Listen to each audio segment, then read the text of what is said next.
So good afternoon, everybody. Welcome. So this is the third lecture in the series of tutorial by Edouard Pauwels from Toulouse.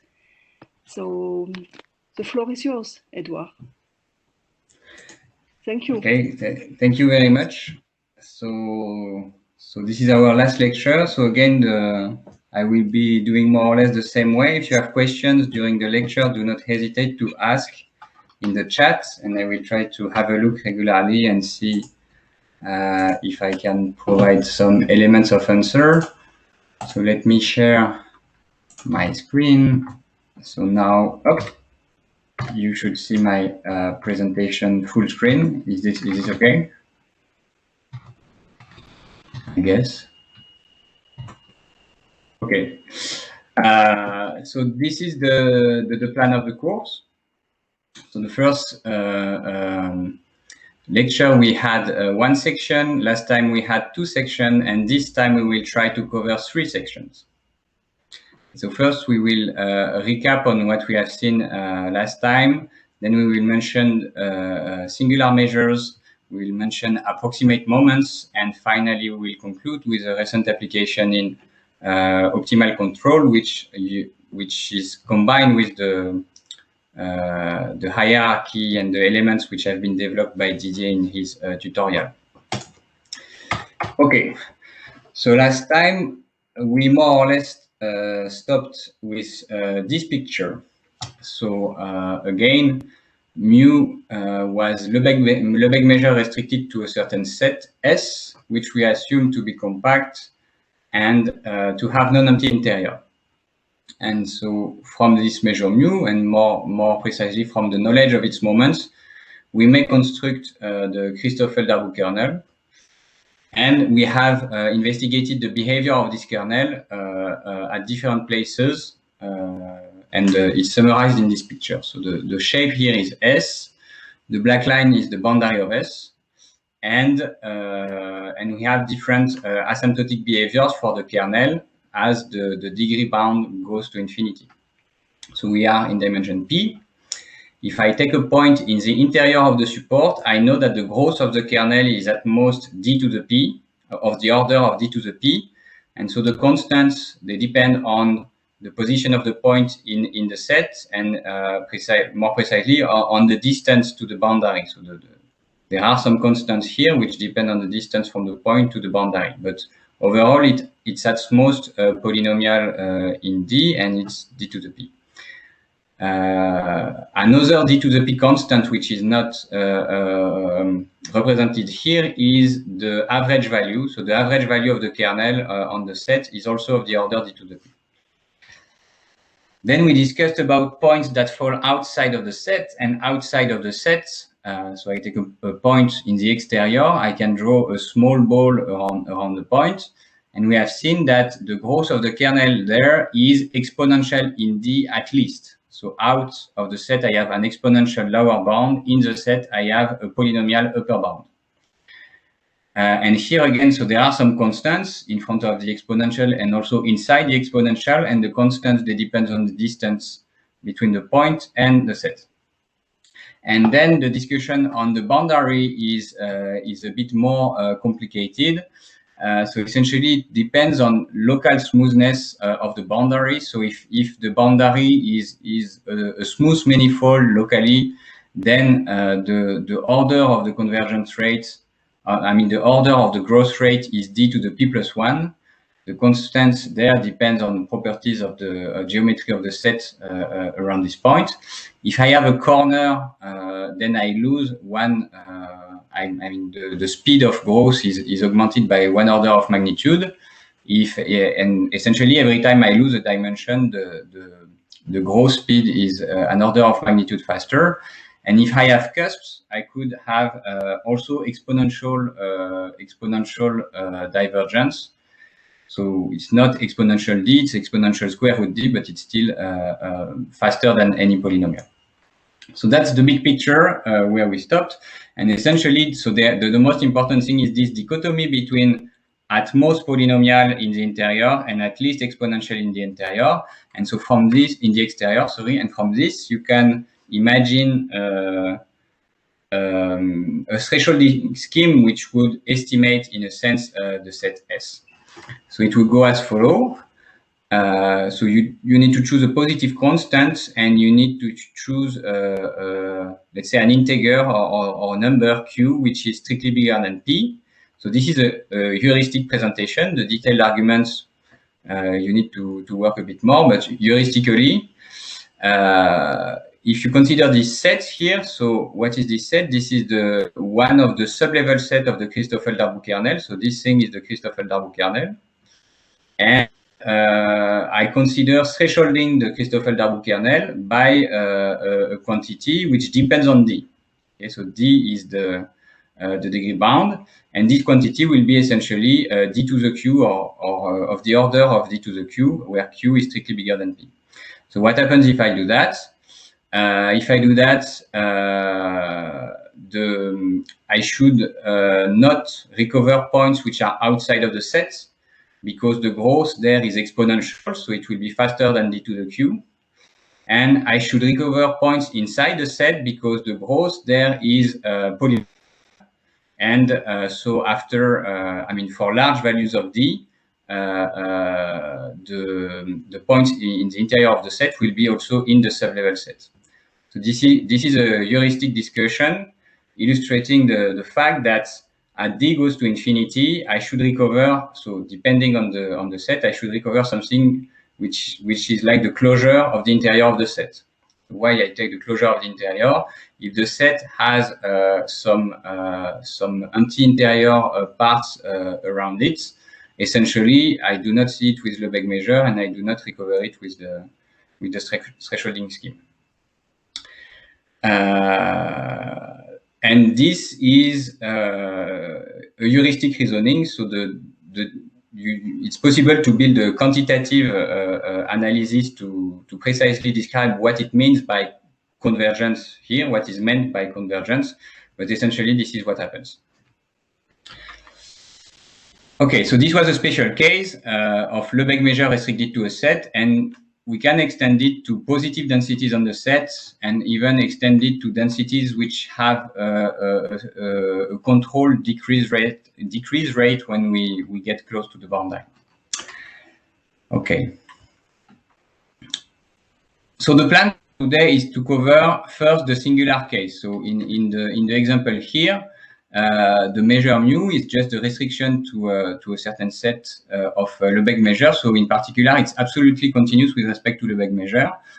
But we need to understand what happens for measures which are not absolutely continuous. So this I hope to do it a bit fast. So the construction is similar, but we need to pay extra attention to some elements. Then I will discuss approximate moments in situations for which we don't have exact moments, but we have errors, and then an application to optimal control. Okay, so discussing the singular case is the occasion to get back to the construction that we had in the absolutely continuous case. It was one of the first slides. Mu is a probability measure on RP. Compact, this will not change, and absolutely continuous. Then I have the set of p-variable polynomials, and I construct a bilinear form on this set using the integral against mu. And since mu is absolutely continuous, this defines a scalar product. Okay, so this was one of the exercises. Essentially, this is a definite form if the value of the integral of p squared d mu is 0, then p is 0 from absolute continuity. Now, if we drop the absolute continuity assumption here, this form is still positive semi-definite. It's bilinear, but it's not necessarily positive definite. So in particular, there is one axiom of scalar products, inner products, which is missing. And there could be some p such that the integral of p squared is 0. The difference can also be seen if we look at the formula that we had for moment-based computation. So again, this is one of the first slides.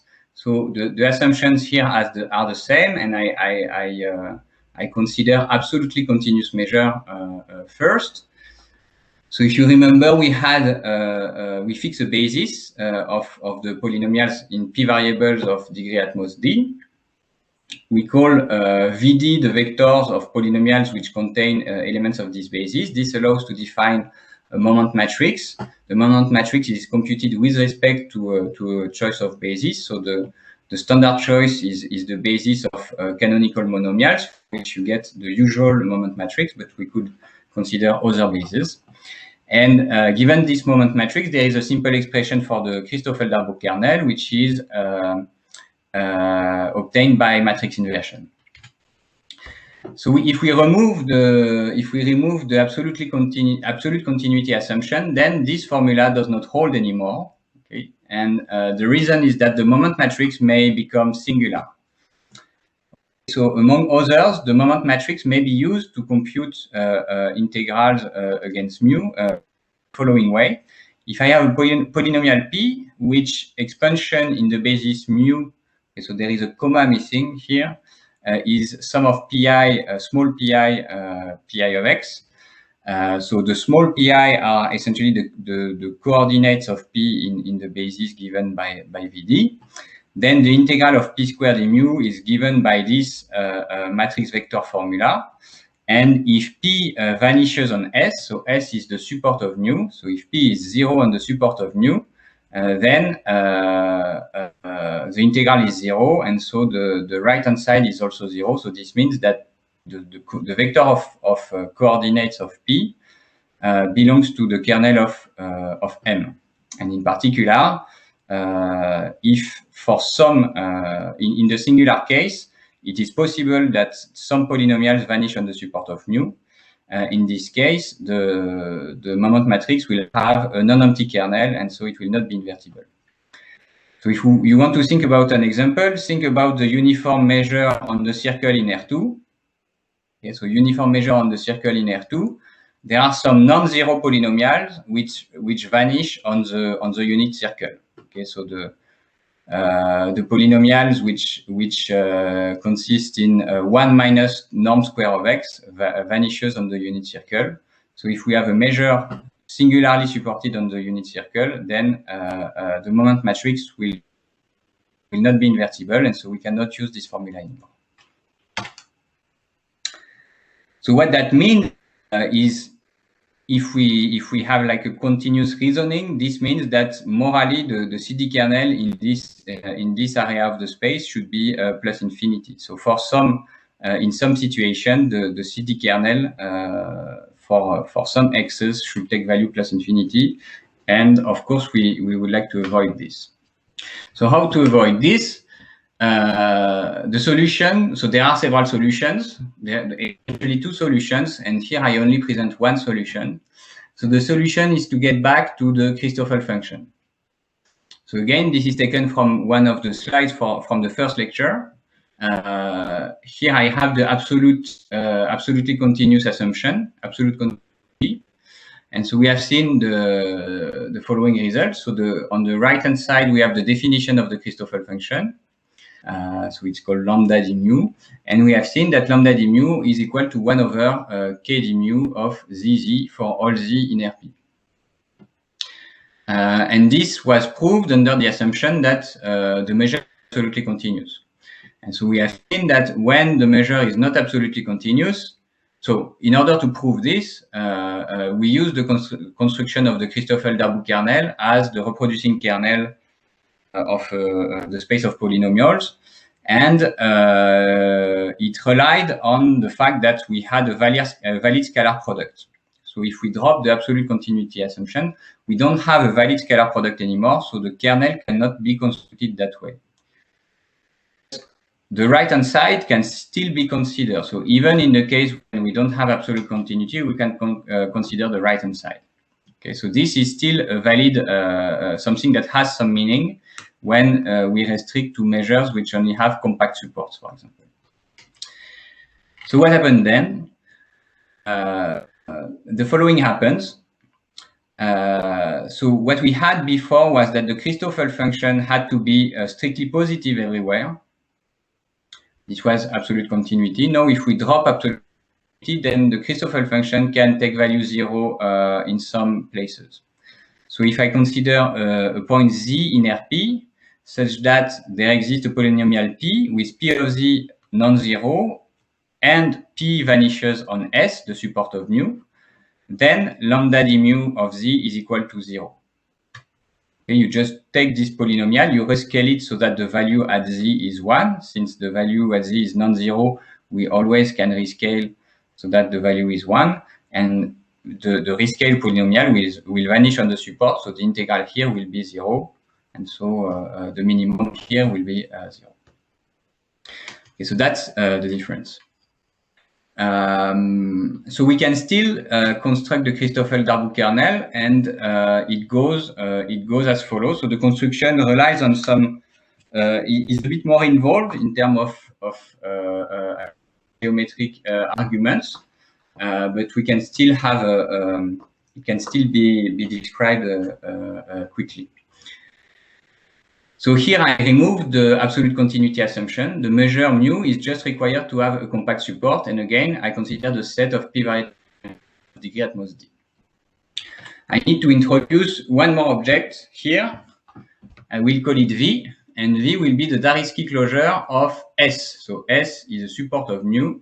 V is a Zariski closure of S. And so what is the Zariski closure? It's the closure of S in the Zariski topology. And the meaning of this is that V is the smallest algebraic set containing S. So algebraic set is given as the solution set of finitely many polynomial equations. Okay, so pi equals 0 for I equals 1 to m for some m. And V will be the smallest such set which contains S. Okay.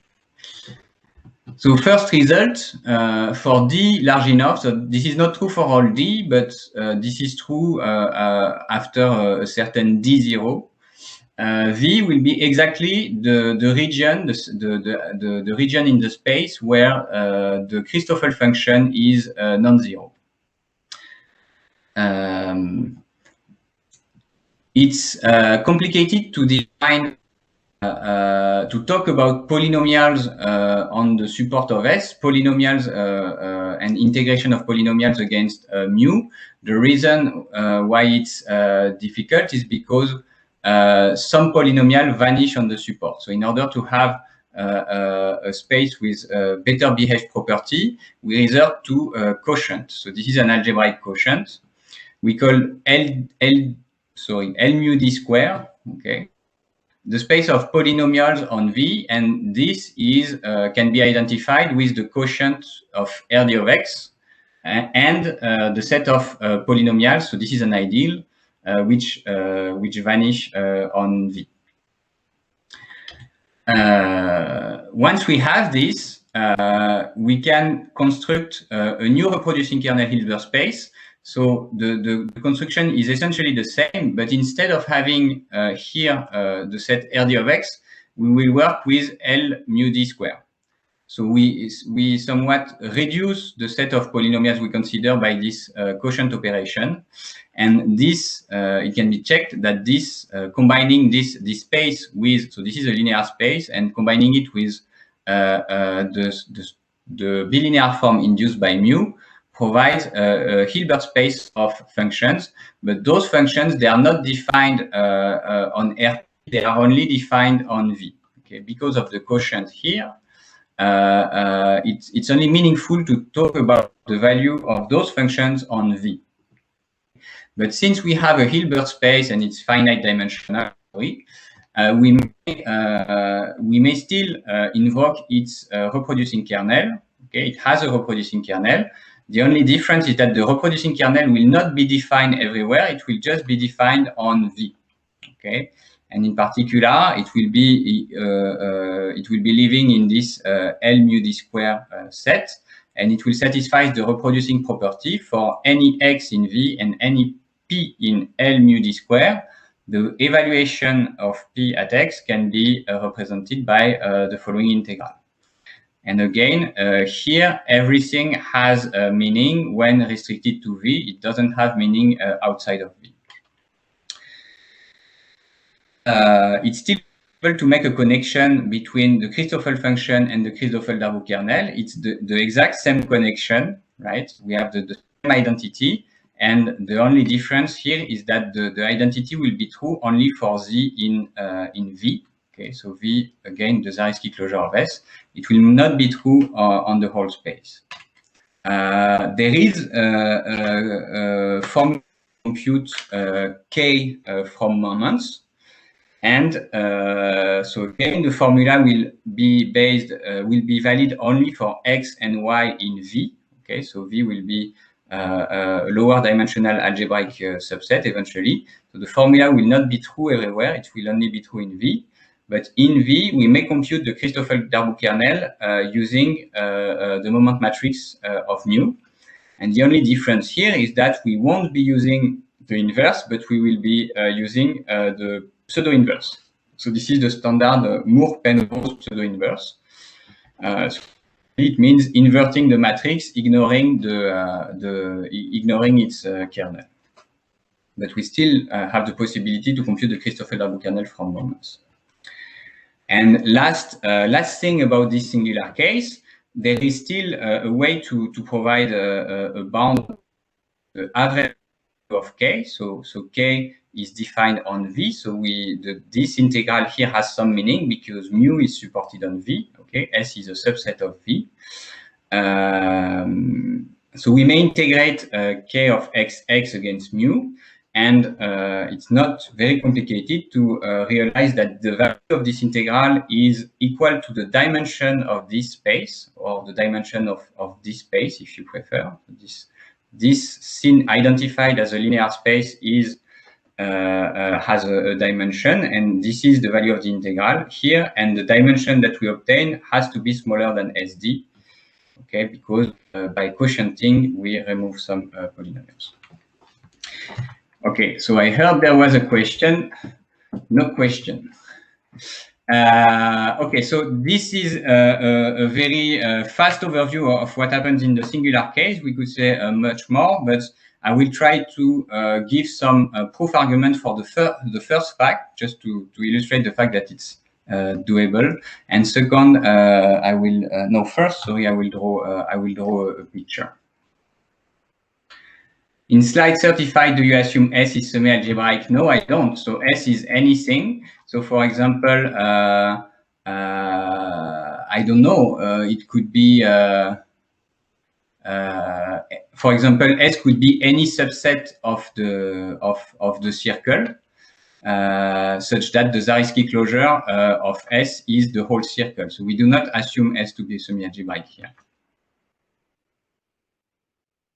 Yeah, so in some cases, S, okay, so this is, yeah, that's for sure. So for example, if S is the graph of the sine function, then the graph of the sine function is not an algebraic set, and its Zariski closure is the whole space, okay? So in that case, all this does not hold, or if you prefer, it holds with V equals to the whole space. So in principle, the function is the Christoffel function is not vanishing anywhere, etc., etc. So this is just an overview of what happens in the singular case, and a detailed study of more precise properties requires a lot more discussion about the geometric setting. So people are studying this kind of questions nowadays in a much more abstract fashion. And in order to obtain asymptotic results, in order to obtain fine properties, we need some precise geometric settings. So in particular, they will, for example, assume that the support is a subset of an algebraic set, or it's a subset of an analytic manifold, or these kind of things. Okay, so the precise discussion requires a lot more assumption, but for us, the discussion here will be sufficient. Okay, so let's draw a picture. So for the singular case. So the singular case. So of course, the picture that I'm drawing is not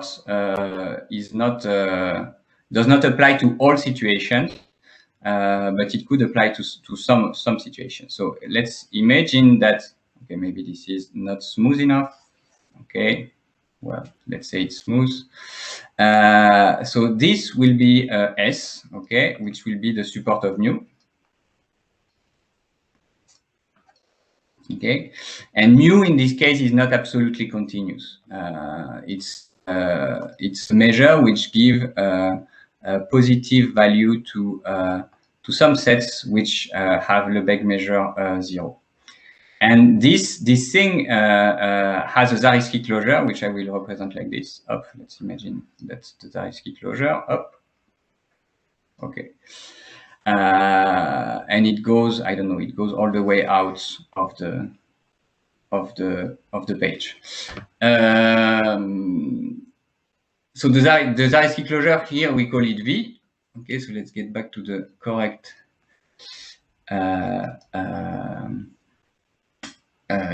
color, and so V is the Zariski closure of S of the support. The picture here is slightly different compared to what we had today, before, sorry. In this special plot, V is a strict algebraic subset of the space. But as Didier mentioned, if S is not contained in any algebraic set, for example, then V has to be the whole space. So the picture here is not the only possible situation, but it's the one that for which we could have an interesting discussion. So if I take a point outside of V here, then lambda mu d, okay, so lambda d mu, sorry, d mu will be equal to 0. This will be for d large enough.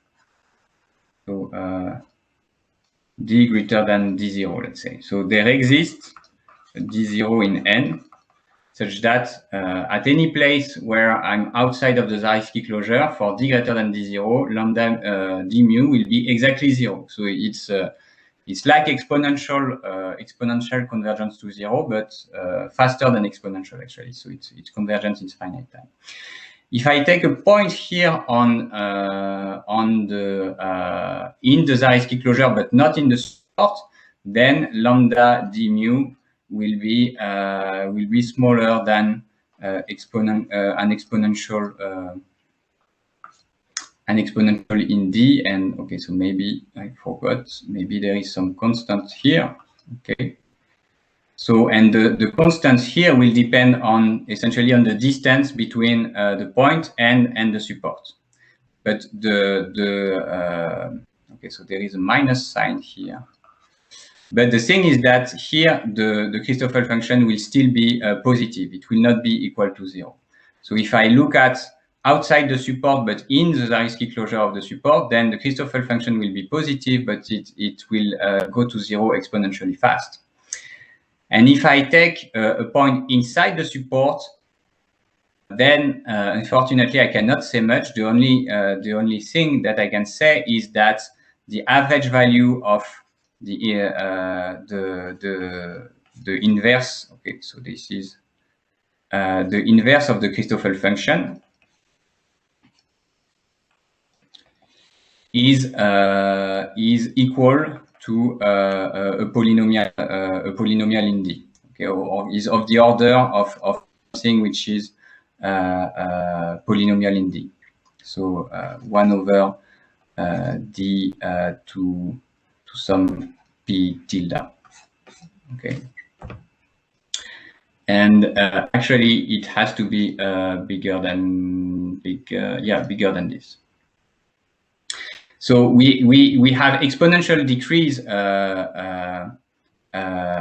outside the support, but on the Zariski closure, and we have only polynomial decrease when we are looking in the support. And the precise meaning of this polynomial decrease is this average value that we have here. And so this corresponds to the big picture, and this is a summary of all these things here. So let's have a look at the first fact here. For D large enough, V will be equal to this set here. Okay, so is equal to the set of X such that lambda d mu of X is equal to 0. This is for large D. Okay. So actually, we will not show this. We will show that it's equivalent. We will show that the complement of V, okay, so different from 0. So up, this should be strictly greater than 0. And what we will show is that the complement of Z is exactly the set where lambda d mu of X is equal to 0.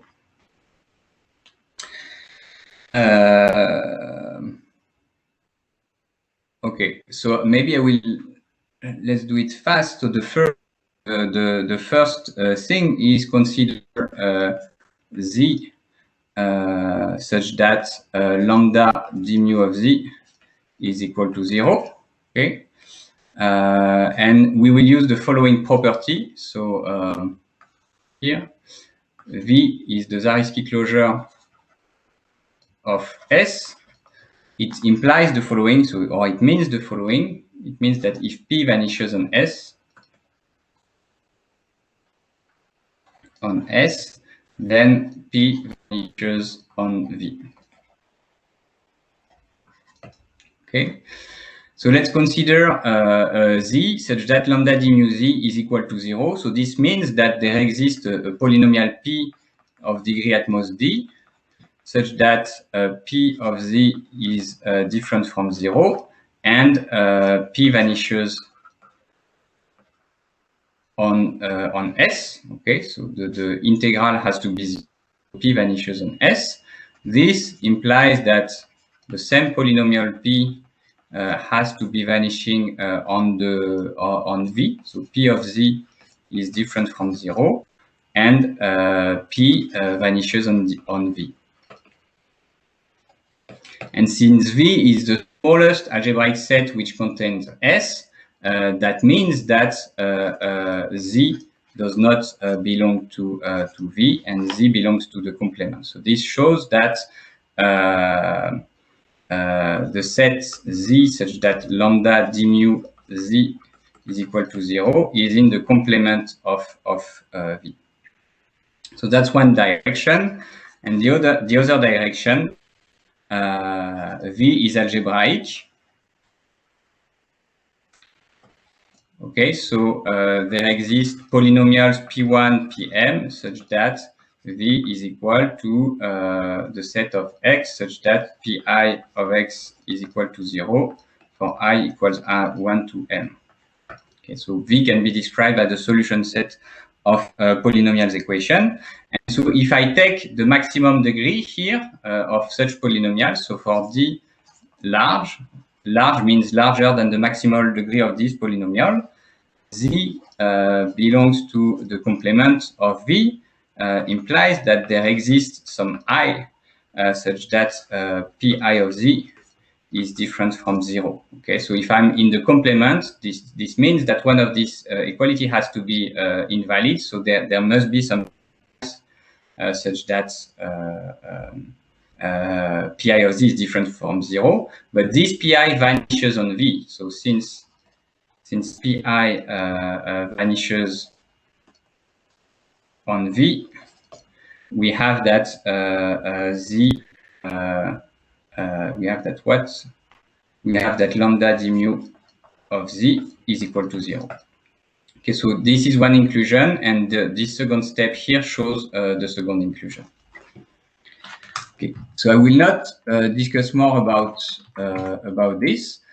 This gives you an idea about the kind of tools that we need to use in the singular setting. And again, this can be pushed much further into something that mixes analysis and geometry. Okay, before switching to the application, I want to mention using approximate moments, but maybe let's see if there is any question before going on. So there was the question of Didier, but no further question, I guess. Okay. So I must say a few words about using approximate moments, and this is for several reasons. The first, I mean, the main reason is that in we don't have access to real moments. We cannot compute moments exactly. So, for example, if you're using Lasser hierarchy, then the typical output of the hierarchy is a matrix of pseudo moments. So they have to be somewhat close to moments, but the precise meaning of this is not completely clear. And for sure, these are not necessarily equal to true moments. In a different context, if you're a statistician, you're working with data, so your moments are not measured by integration, they are measured by averaging on a finite sample. So you have a finite sample, you may estimate moments by averages on this finite sample. The law of large number tells you that this empirical average has to be close to the real moment, but since you only have a sample, you don't have the exact moment, you just have an estimation of them. And in other circumstances, maybe you care about numerics a lot, and in particular, you care about sensitivity to errors, and you want to consider robustness of different methods to numerical errors. And in this case, it's also a reason to consider approximate computation, approximate moments. So we will see two ways to go around this type of errors that we obtain, that we have if we do not use the real moments, but instead use pseudo moments. So the first result is a stability result. So it will be depending on the basis for the set of polynomials of degree d, we call it VD. And we have the following. Okay, so let's parse it slowly. So the result will be a bound on the difference between lambda d mu x times a certain polynomial minus 1. So this polynomial q, you should think about it as an approximation to the kernel. So if q was the Christoffel-Darboux kernel, then the quantity here should be 0. Okay. So let's assume that we are in the absolutely continuous case for simplicity. So this bound says essentially nothing outside of the situation where m is invertible, mu is invertible. So let's assume that everybody is invertible here for simplicity. And in this case, the left-hand side has to be 0 if q is the Christoffel-Darboux kernel. Now let's assume that you have access to a matrix M, which is not the moment matrix of mu, but something close. Okay. In this case, you may want to use this matrix to approximate the Christoffel-Darboux kernel, and one obvious way to do it is to use the same formula to plug in the matrix M in place of the matrix MUD. So if M is equal to MUD, this is the Christoffel-Darboux kernel, and since it could be something else, this polynomial on the left is different. So we are measuring somehow how big is the deviation between Q and the Christoffel-Darboux kernel by considering this quantity here for all x in RP. And the result says that we have an upper bound, and so the upper bound has this form. So this is an operator norm between matrices, and so the first term is the identity. We have the inverse of M in the middle here, and we multiply on the left and on the right by MUD to the 1/2. So this is not really, so the square root is here, the standard square root for symmetric matrices. The form of the bound here is not very nice looking, I think, but still we can say the following. If this result implies that if M is close to M mu D, so we have like approximate inequality here, then this means that lambda mu D has to be close to 1/Q. Why is that the case? Because if M is close to M mu D, then this term here in the operator norm will be close to identity. And if this is close to identity, the operator norm will be small, and this has to be small for all x. Okay, so we have some control here on the relation between lambda d mu and q. So this is one way to deal with approximate moments. If we are able to control the quantity here, then this translates into a control on the quantity on the left. And working this out more precisely requires some knowledge about the right-hand side, and this is specific to the application that you're considering. So this is a stability result, and let's consider a second, another result, which is regularization. So if you remember the singular case, the construction in the singular case, constructing the Christoffel kernel relied on pseudo-inverse. And I have a colleague who told me once, using pseudo-inverse, I mean, he didn't like pseudo-inverse, obviously, and he mentioned that using a pseudo-inverse is the same as saying 0 equal plus infinity, and the conclusion was this is a stupid thing to do. So indeed, in some cases, pseudo-inverse is numerically very badly behaved, and we would like to resort to more to smoother techniques in order to obtain estimation. And one way to do it is regularization. Okay, so how does regularization looks like here? It could be formulated as follows. So mu here is a given measure, which I do not assume to be absolutely continuous. Okay, so it could be singular, it could be supported on an algebraic set. And I consider another measure, mu0, and this mu0 has to be simple. So simple means that I can compute its moment easily. So it has for example, typical choice will be the Lebesgue measure restricted to the cube, and it has to be absolutely continuous. And the idea here of regularization is, instead of using mu, use mu plus beta mu0. So beta will be a positive parameter, okay? And in principle, if beta is small, then mu and mu plus beta mu0 are almost the same, roughly the same. And the good thing is that since beta is positive, then the sum of the two becomes has an absolutely continuous part. And in particular, we can use matrix inversion and this kind of things. Okay, so first observation, the moment matrix. So the moment matrix is additive in this case. So the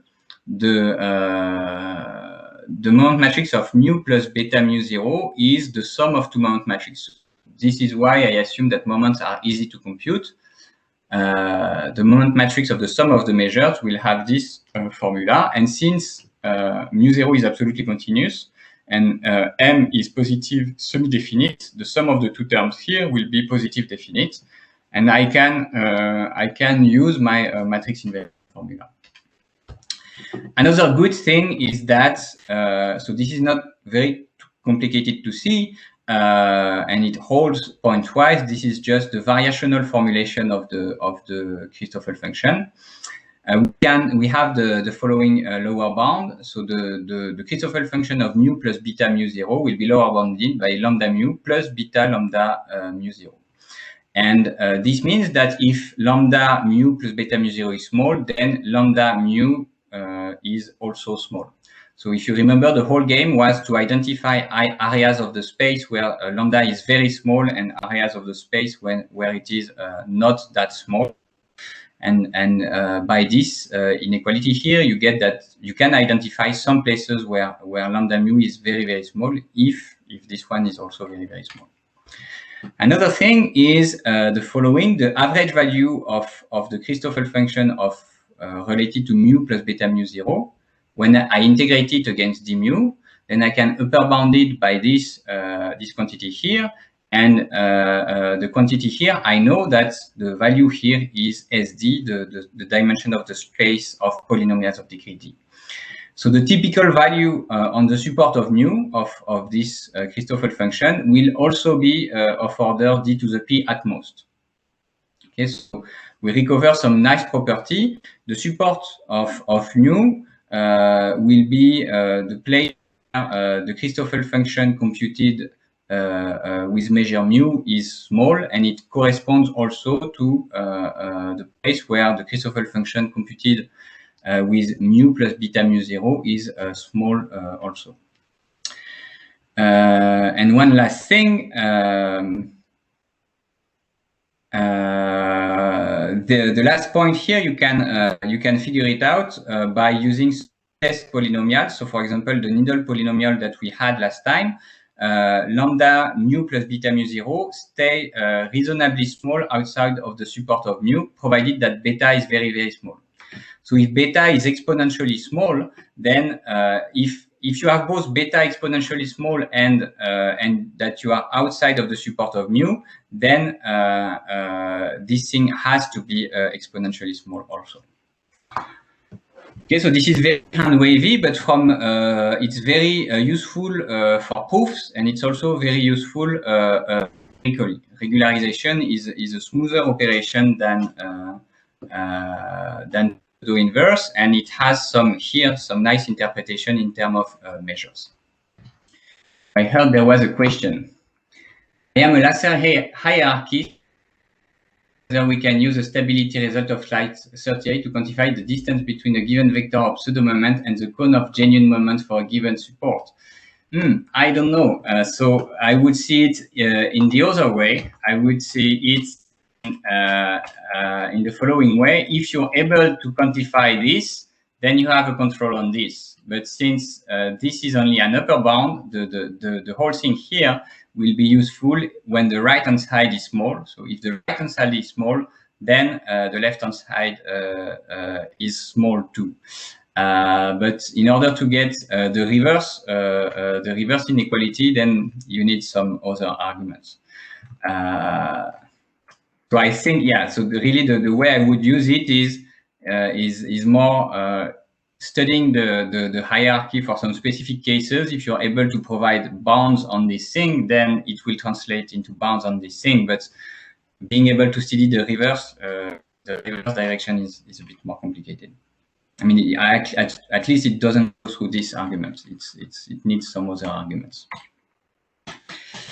Okay, and yeah, we are on time, so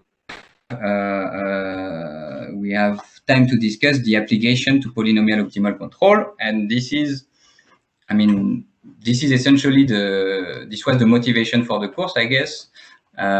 We've been only talking about properties of the CD kernel, and now let's see how it goes, how it can be used in some applications. So the content of this section is taken from the following paper, which is not published yet. So you have a preprint version on the web. So this is joint work with colleagues Swan Marks, Tilman Weisser, Didier Orion, and Jean-Bernard Lasserre. Okay, so the content is really from there, and the idea originated from numerical experiments, actually. So the problem was to represent a measure for which we knew moments or pseudo moments, but we didn't know its support. Okay, so let's see how it goes. And first, I'm going to recap some elements of the tutorial of Didier. So it will be very fast. I will not go through the whole details because you already had them, but I will have some notation. So we are considering optimal control, and I'm not going to describe the whole optimal control problem. The only thing that is of interest to me is the control ODE. Okay, so I have an ODE. I'm skipping the details about in which space these things are living, but what is important is that I have a state constraint and control constraints. So let's say I have a fixed horizon time, which is 0, 1, and I have the initialization, which is 0. Okay, so if f is smooth enough, then and if u is a given control trajectory, then I can solve this ODE, and this defines a trajectory. So I'm not going into the details of under which condition the solution of and under which solution the optimal control problem can be solved, etc. What will be of interest to me is the occupation measure framework. So it can be introduced as follows. Given a classical trajectory, essentially the occupation measure will be the push forward of Lebesgue measure considering the state and control trajectories. So it can be written as follows, and this is the basis for the relaxation for optimal control problem. So one of the ideas, this is not the only idea, but the first step is to replace classical trajectories satisfying an ODE like this by measures which will play essentially the same role as occupation measures, but those measures will be satisfying linear transport partial differential equation. Okay, so I heard there were many comments. So let me get. Okay, so essentially a copy of the paper. The paper is online, so if you want to have access to it, it's on arXiv. Okay, so we have this ODE and relax it. We have a linear PDE. So we don't work with classical trajectories anymore. We work with measures. And if you're a laser hierarchist, then in the case when f is a polynomial and x, u, so again, f is the function which drives the ODE here, and x and u are the state and control constraints. If those things are basic semi-algebraic sets, then the hierarchy at level D provides pseudo moments up to degree 2D, and those moments depend on three variables T, U, and X. Okay, so this is the notation that I will use for pseudo moment. PMD will be the matrix of pseudo moments in variables T, U, and X obtained from the laser hierarchy. So these are not moments. So here there is a heuristic argument, and I think going quantitatively through this heuristic requires a lot of work. But still, it's the heuristic that we use, and I will show on some numerical experiment that it provides empirically at least some satisfactory result. But definitely, the story is not finished yet. Okay, so heuristically, as T grows, the pseudo moments here should get close to the moments of an occupation measure which solves the optimal control problem, so the relaxed optimal control problem. So already explaining what is the precise meaning of this requires some more work. I will just mention heuristically that this thing should get close to the moment matrix. Mu here will be a measure which solves the relaxed optimal control problem, and mu in principle will be a mixture. Let's say it will be supported on optimal trajectories. Okay, so again, this is heuristic. If there is no optimal trajectory, there is no hope that mu will be supported on this. But let's say that we are in a favorable situation. There is an optimal, classical optimal trajectory to the control problem. Then mu will be supported on this this optimal trajectory. So again, this is heuristic, but still it allows to provide some discussion. So the idea here would be, since we have access to PMD and PMD is close to MUD, why not using the Christoffel-Darboux kernel? Because after all, the Christoffel-Darboux kernel in this case can be computed from moments. So here I put this with a word of caution again, because this formula is subject to various checks, and in particular, the moment matrix should be invertible, and in particular, the moment matrix should be given. Okay, so this is what we would do in principle, but in reality, we don't have moments, and we don't, and the moment matrix may not be invertible.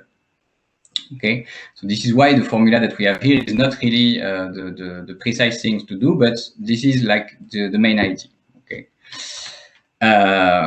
So what happens if I follow the heuristic? Then this thing has to be small on the support of mu and larger, much larger outside the support of mu. Okay, this is what we have seen throughout the lectures. And if I follow the heuristic again, since mu is supported on optimal trajectories, morally, this thing has to be small on the optimal trajectories and large outside of the optimal trajectories. So again, the whole thing here is heuristic. I cannot compute this thing, and I am not even sure what it means, the support of mu, and I'm not sure about the distance of optimal trajectory, but still that gives you an idea of what's going on. So let's keep the important elements here. So I use the Lasser hierarchy. I have polynomial ODE, basic semi-algebraic sets, and the level D of the hierarchy gives me pseudo moments. So I should use the Christoffel-Darboux kernel. You still have the formula here. Again, it's not exactly this because I use PMD instead of MUD, and PMD may be not invertible. So you can use. I mean, we need to be more careful, but that's the main idea. And so let's give a name to this thing. Let's call this thing QD. Okay, so QD will be approximately the left-hand side here, and this QD has to be small on the optimal trajectory and large outside. So the idea of this work was to use the following estimator. So I have access to the moments. I would like to recover the optimal trajectory from moments. So since the polynomial here has to be small on the optimal trajectory and large outside, and since we are in the special case of something supported on some trajectories, then I can use the following estimator. So for all t, u hat t, x hat t will be chosen in the argmin of q, and here you need to be careful. T is fixed, and I'm minimizing against x and u. Okay, so the decision variable is xu, and t is fixed. So for each t, I minimize. So it should be qd here. I minimize qd in x and u. So that would give me an estimation of the control and the state trajectory. And the heuristic says that this is essentially a good idea because the polynomial q will be small on optimal trajectory, large outside. So if I compute the argmin, then I should get the optimal trajectory, or at least close to the optimal trajectory, because this is where the polynomial is small.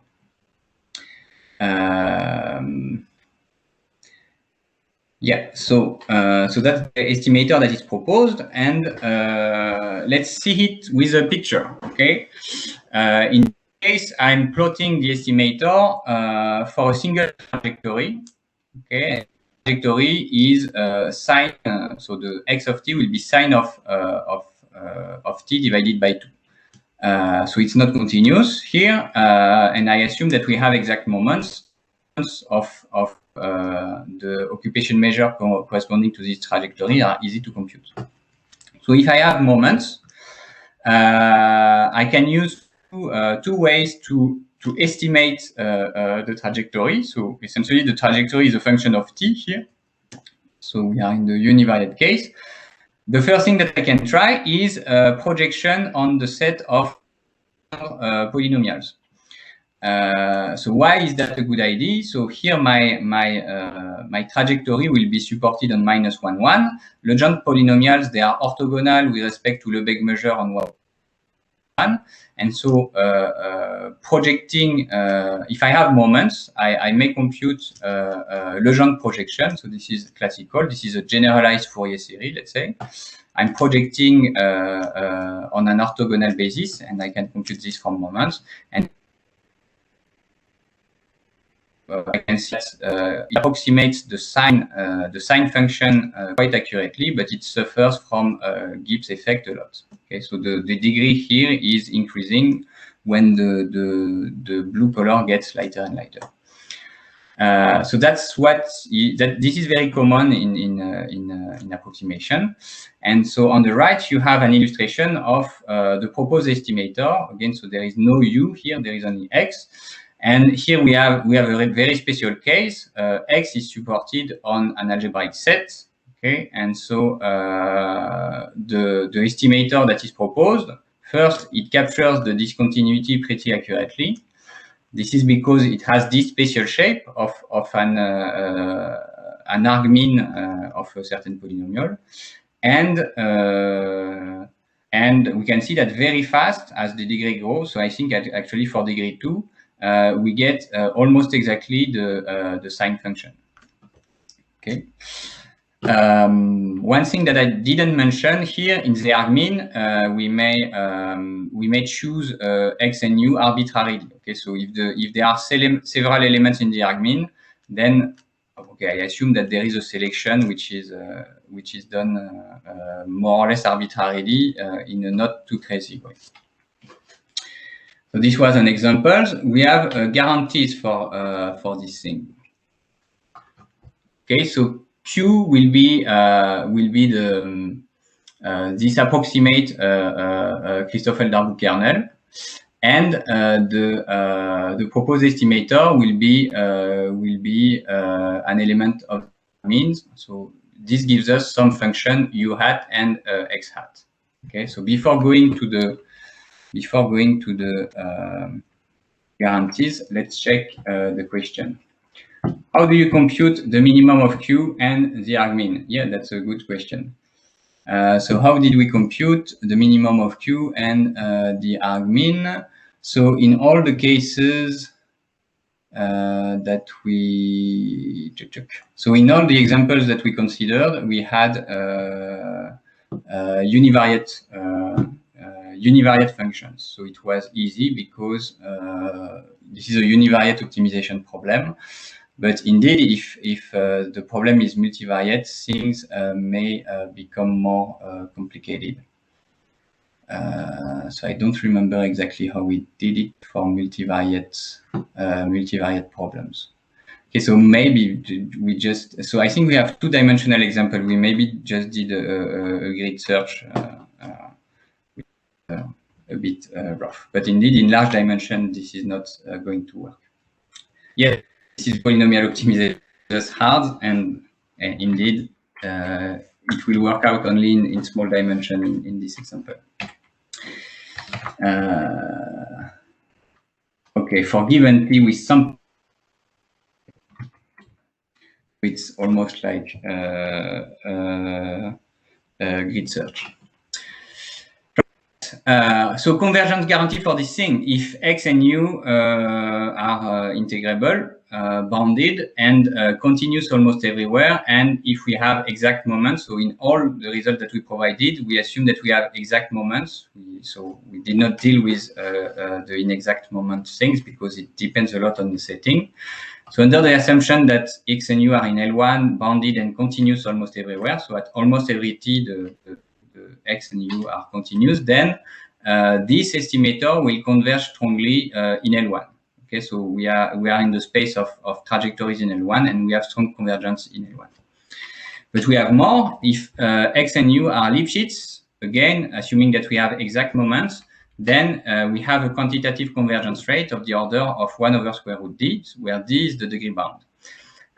So the constants here that appear in the big O depend on the dimension, and they also depend on the precise setting, like the geometry of the trajectories, etc. But the overall, and in particular the Lipschitz constant of x and u, but the overall convergence rate is at least 1 over square root d. So again, this is the convergence rate in L1. If x and u have bounded total variation, so if those things are in the space TV of functions of bounded total variation, then assuming again that we have exact moments, we conjecture that the rate is of order 1 over d to the 1 over 4. So this is just a conjecture because so we have it for the univariate case. So this is a result in dimension 1. So if x is in dimension 1 and there is no u essentially, so we just have x in dimension 1, then the rate is 1 over d to the 1/4. But in larger dimension, we did not mention. We did not manage to get the convergence rate. Okay, so that was for the theory. Let's see some examples, some numerical example. And here, this I must acknowledge the work of Philippe carried out the experiments and did the plots. So I think this mentioned in the tutorial of Didier, I'm not sure. In any case, you can find it in the article which discusses the Lasser hierarchy, which presents the Lasser hierarchy for polynomial optimal control. So this is minimal time double integrator. So you have the system here, and here are how the results look like.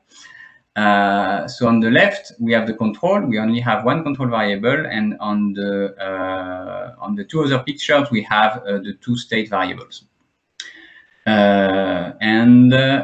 the red thing here is the true trajectory. So we can compute the trajectory exactly in this case, and it's represented in red. So the control trajectory, the state trajectory is here.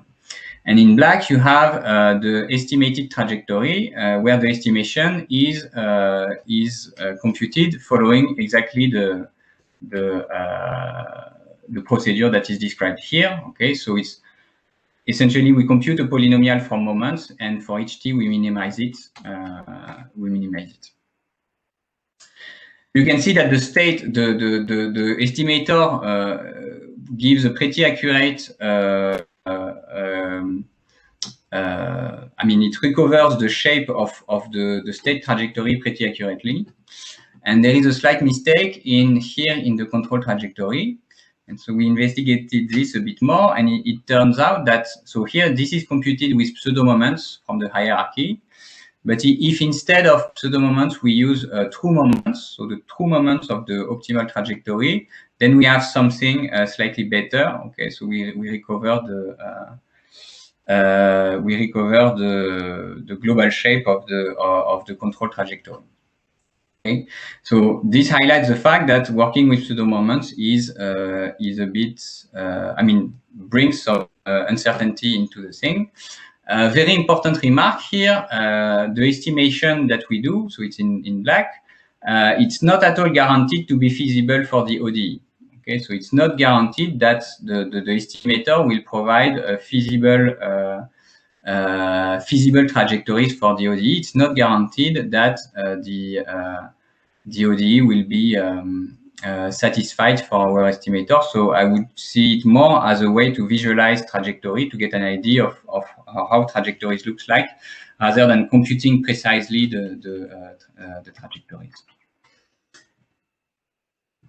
Usually we want to retrieve the graph for each individual component xt or ut, and hence if you sample in t and in one component of x or u, it is only a two-dimensional grid over which you minimize CD polynomial.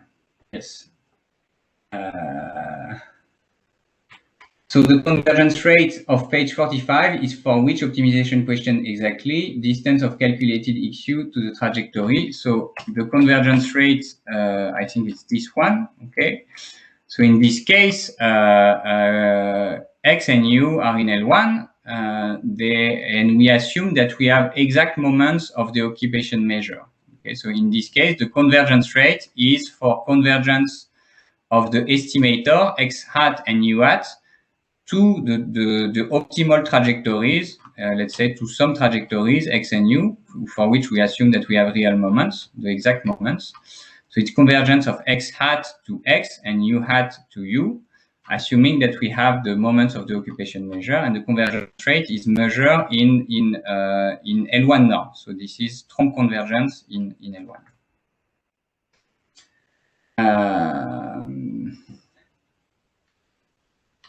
So there is a discussion about minimizing using nonlinear routines to minimize the Christoffel-Darboux kernel. I guess that would be an interesting element of discussion, but no question there. Yeah, let me give a last example of application. So this is not ours. This was published by Moussa Fiatchini and Alamir in 2019, and it was an IFAC paper.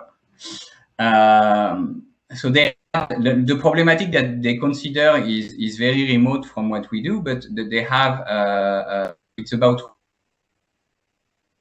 and chemo and immunotherapy. Okay, so the questioning is really inspired from biology, they have some ODE and some modeling of biological processes, and they want to find some let's say therapy schedule which allow to control the quantity of sick cells and of immune cells. Okay, so this is really a biological application. So I'm not going to discuss the application, but just how they use the thing. So essentially, they do the exact same thing as what we have I've been discussing. They have a polynomial optimal control problem. They solve it. I mean, they approximate it using Lasser hierarchy. From the Lasser hierarchy, they get pseudo moments, and from the pseudo moments, they compute profiles of control and state trajectories. So they have two controls. I did not give you the ODE. It's a polynomial ODE.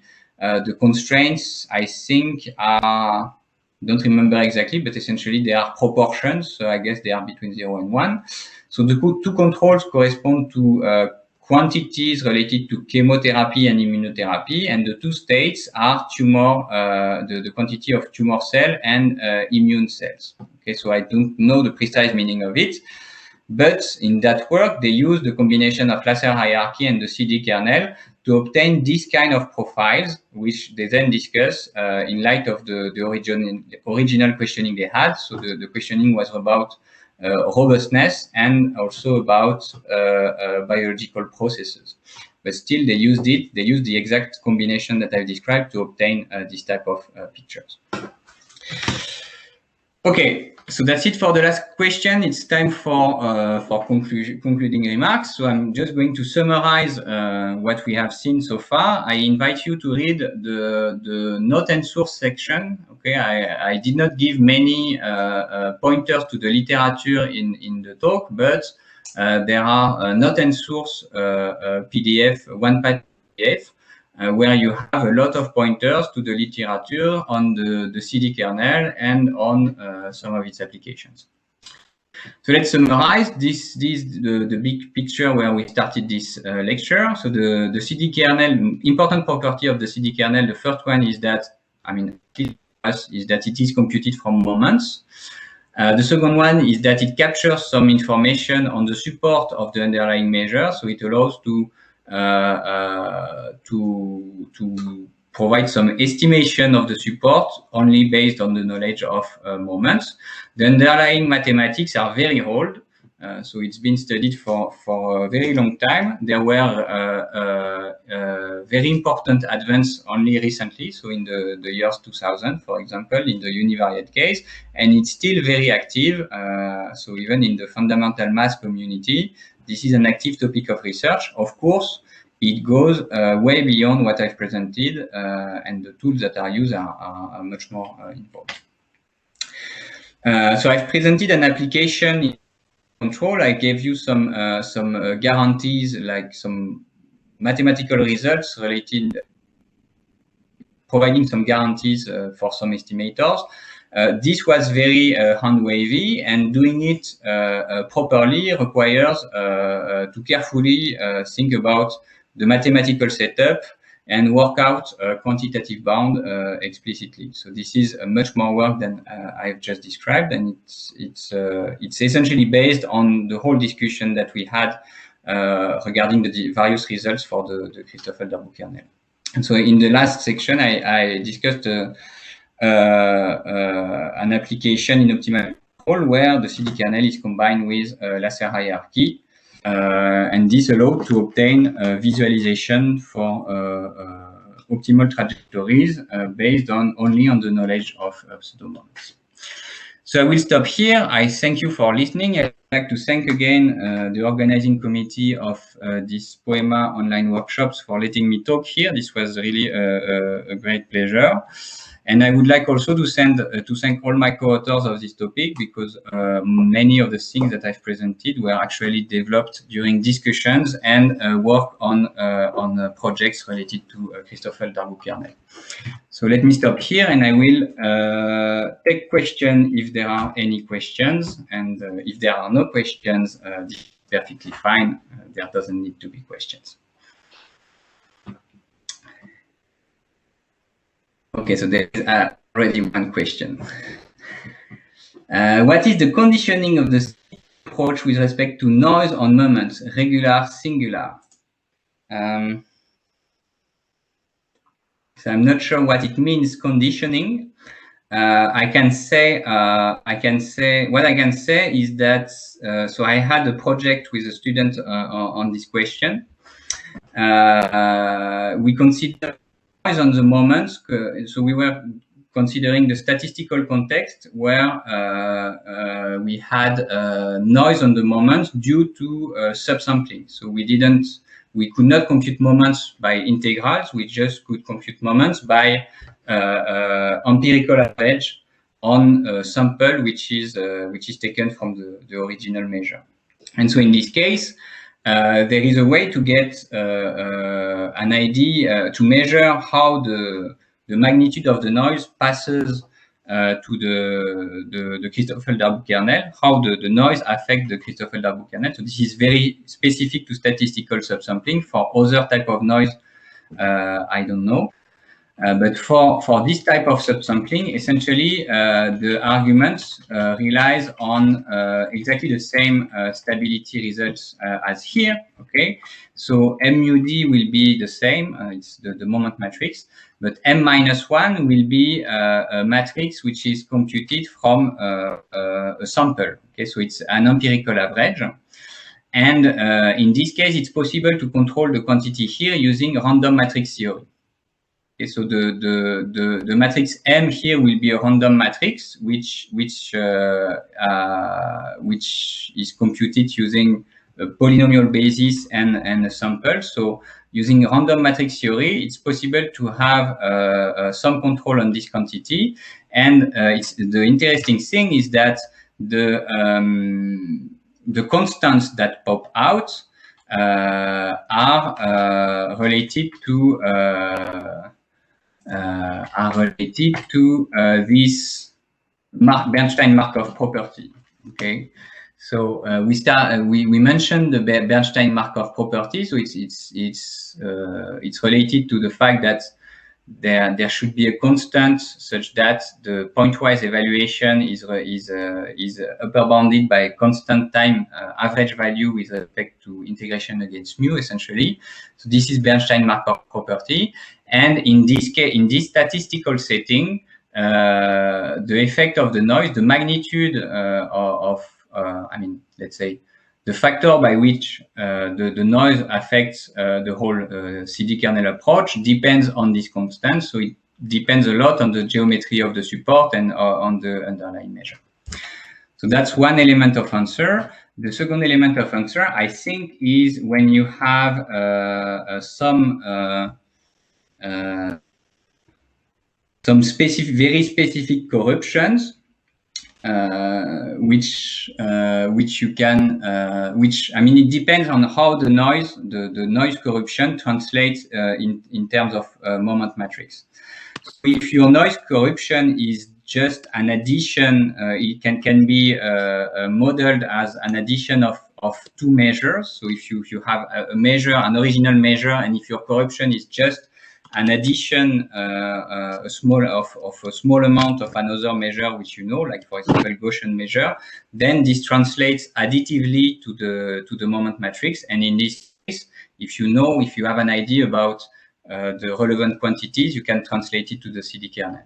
So it's really about, for me, the only way that I know how to deal with it is using the result here and specifying, trying to compute or to bound the quantity that appear on the right hand side, depending on the specific setting that we use. I'm not sure it answers the question, but it's some elements.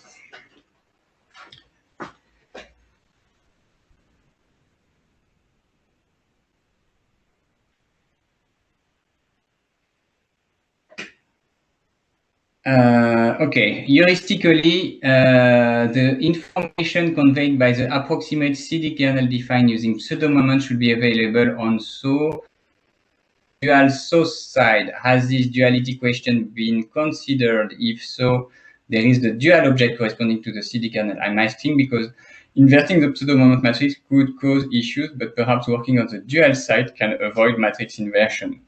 So I cannot really say much about this. I know that we had discussions around these questions with colleagues and in particular with Jean Bernard.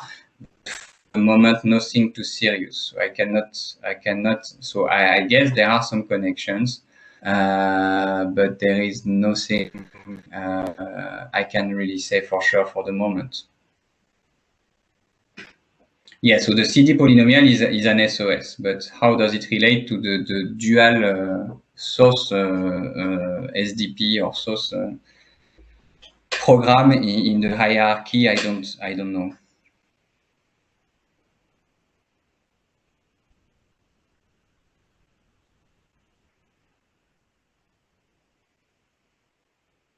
Okay. We do not invert the moment matrix. We use eigenstructures computation. So again, yeah, that's so this relates to the whole Guillemet thing there. We don't really compute this because we have singular measures, we have pseudo moments. There are all kind of things that go bad here. So it's something different. It's close to inverting the moment matrix in principle, but numerically it's not matrix inversion.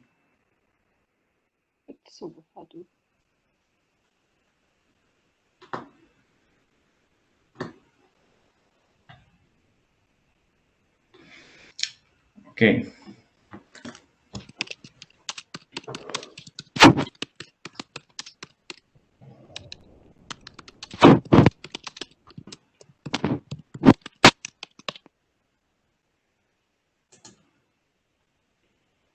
So you regularize when it is singular.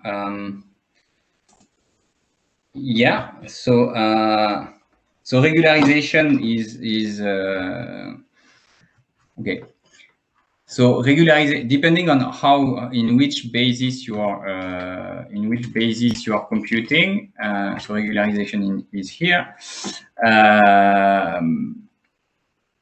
So here everything is expressed in terms of Christoffel function and moment matrix, and this is for any basis. But if we consider computing, so we have mu0 here, but if everything is computed is in a basis which consists of orthonormal polynomials with respect to mu0.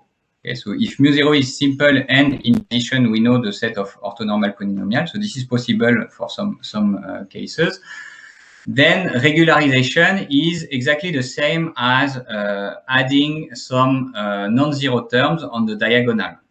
Okay, so this is really, in this case, it really corresponds to regularization in linear algebra. Before inverting a matrix, you just a positive semi-definite matrix, you just add some epsilon to the diagonal, and then you can invert.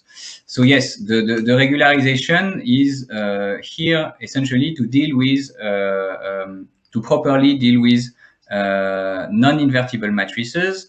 And it allows to compute on the whole space, although the object that you would, when the measure is singular, the object of interest will be vacuous in most of the space. So this is one way to get around this. But I think it's possible to use regularization also in circumstances where the measure is not singular, but let's say close to singular. So there are many situations for which the measure, even though not singular, the moment matrix is numerically singular. And in this case, if you're numerically singular, inverting is also a bad idea. So regularization can be used in this situation. And to get back to the discussion about eigenstructure computation, essentially the regularization, the beta that we have here has some also some interpretations in terms of eigenvectors of the matrix M. And in practice, what we do is not matrix inversion, is diagonalization and singular value decomposition. But mathematically, it corresponds to adding some positive numbers to the diagonal.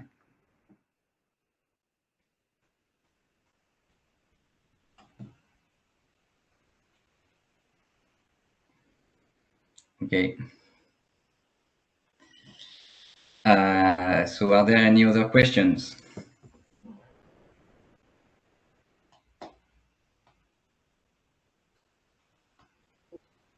Seems no more questions. It seems that questions are over. Yeah, questions. We all have to think about it.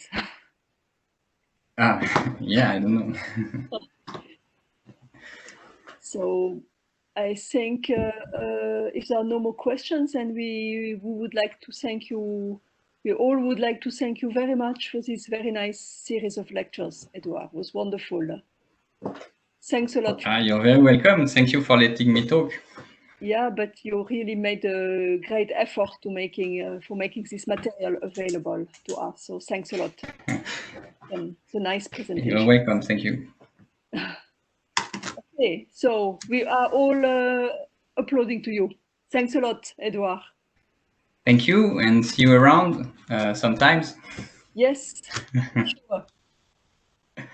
Bye everybody, and we meet next week again with another set of tutorial lectures. Bye everybody. Have a nice afternoon all. Bye, Edouard.